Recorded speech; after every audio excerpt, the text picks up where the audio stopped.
শেখ হাসিনা দেশের বাইরে পালিয়ে গেছেন।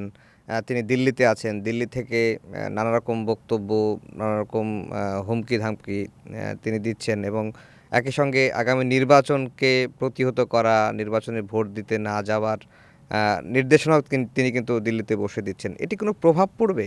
এটার প্রভাব আমার ধারণা পড়লেও খুবই অল্প কিছু মানুষের উপরে, এবং আমি মনে করি যে ওই ইভেন যারা ধরেন আওয়ামী লীগ সমর্থক আছে এদের বড় একটা অংশ, আমার ধারণা, আমি জানি না, এটা কোনো গবেষণা ভিত্তিক কোনো আচ্ছা। ফাইন্ডিং না, যে এটা প্রভাব নাও পড়তে পারে। দুইটা রিজন হচ্ছে, একটা রিজন আপনি দেখবেন যে শেখ হাসিনা কিন্তু আওয়ামী লীগ নিয়ে দেশ শাসন করেছেন, তার ফ্যাসিজম স্টাবলিশ করেছেন ১৫ বছর ধরে, কিন্তু ওই সময়টাতে উনি রাষ্ট্রীয় প্রতিষ্ঠানগুলোকে অনেক বেশি ইউজ করেছেন। এই যে হুম, ডিজিএফআই, এনএসআই, র্যাব, ডিবি, আপনার জাস্টিস সিস্টেম, ইভেন ব্যুরোক্র্যাট, সবাইকে মনে হতো যে তারা একটা আওয়ামী লীগের এক্সটেনশন।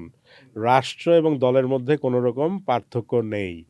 তো ওই জায়গাটার ফলে আমার যেটা মনে হয় যে তার নিজের দলের মধ্যেও বেশ কিছু দূরত্ব তৈরি হয়ে থাকতে পারে, যেটা আমরা কিন্তু এই জুলাই আগস্ট অভ্যুত্থানের সময় আমরা দেখেছি যে তেমন পরিমাণে আওয়ামী লীগের শুধু ক্যাডার এবং খুনি যারা আছেন ছাড়া ওই ধরনের বড় মিছিল বা বড় কিছু আমরা প্রতিরোধে, মানে আমাদের জুলাই যোদ্ধাদের এগেনস্টে রাস্তায় নামতে দেখিনি, তাই তো?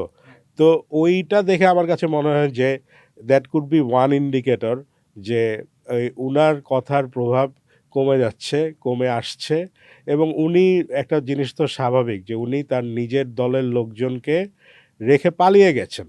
হ্যাঁ। উনি রাস্তায় এদেরকে নামিয়েছেন, এদেরকে বলেছেন হত্যা করো, এবং এই ধরনের অপরাধমূলক কার্যক্রমে তাদেরকে এনগেজ করে উনি ঠিকই চলে গিয়েছেন তার ফ্যামিলির লোকজনকে নিয়ে। হুম। এই জিনিসটা তো যারা একজন আপনার মাঠ পর্যায়ের আওয়ামী লীগ নেতা বা কর্মী, তাদের মানে দৈনন্দিন এবং প্রাত্যহিক রিয়েলিটিতে তো এই জিনিসটা চোখে পড়বে। হুম, না পড়ার তো অস্বাভাবিক। হুম। সো আমি এই জন্যই মনে করি যে উনার কথার তেমন কোনো গুরুত্ব পড়বে না।